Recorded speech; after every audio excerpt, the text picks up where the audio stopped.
Биз азыр Бакай Ата жалпы дарыгерлик практикалык борборунда турабыз. Мен ушул Бакай Ата жалпы дарыгерлик практикалык борборунун директору Токтосунова Жылдыз Картаңбаевна. Биз бул азыр турган жерибиз бул коридор. Бул коридор азыр хирургия менен реанимациянын ортосуна салынган коридор. Көп жылдан бери ушул коридордун жоктугунан жапа чегип келгенбиз. Бул көйгөй боюнча көп жерге биз кайрылганбыз. Анткени күз болобу, жаз болобу, кар болобу, жамгыр болобу, ушул биз хирургиядан операция болуп чыккан оорулардын баардыгын носилка менен реанимацияга көтөрүп кирчүбүз. Ушундай дагы бир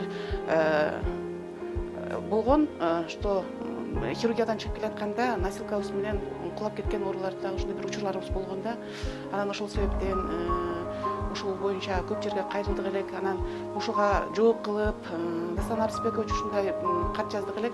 Ушуга жооп кылып, Талас Бакубат Талас менен биздин губернаторубуз Марат Молдонович менен сүйлөшүп, жооп кылып бизге ушул бат эле ушул маселени чечкенге жардам берди.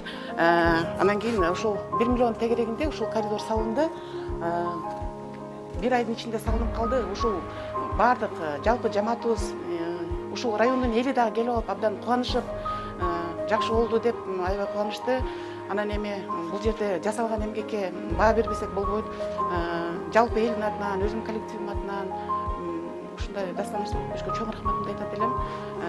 Бул эми мынакей көрүп атасыздар, мынакей мурда носилка менен болсо, азыр асфальт жолдо даңгыратпа носилка менен кетчүбүз, азыр каталка менен эле хирургиядан түз эле азыр мынакей реанимацияга алып кирип кетип калабыз. Жалпы жамаатымдын атынан, өзүмдүн атыман, ошо райондун атынан Дастан Арсбековичтин ден соолук каалап кетет элем, ишине ийгилик каалап кетет элем. Аман эсен болсун, үй бүлөсү менен аман эсен болсун, ишинде ийгилик болсун, кай жерде болбосун, ушундай жалпы элдин алкысына баягы ээ болуп жүрө берсин.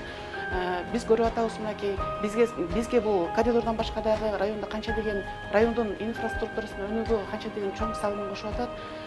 Кудай колдосун, ишинде ийгилик болсун.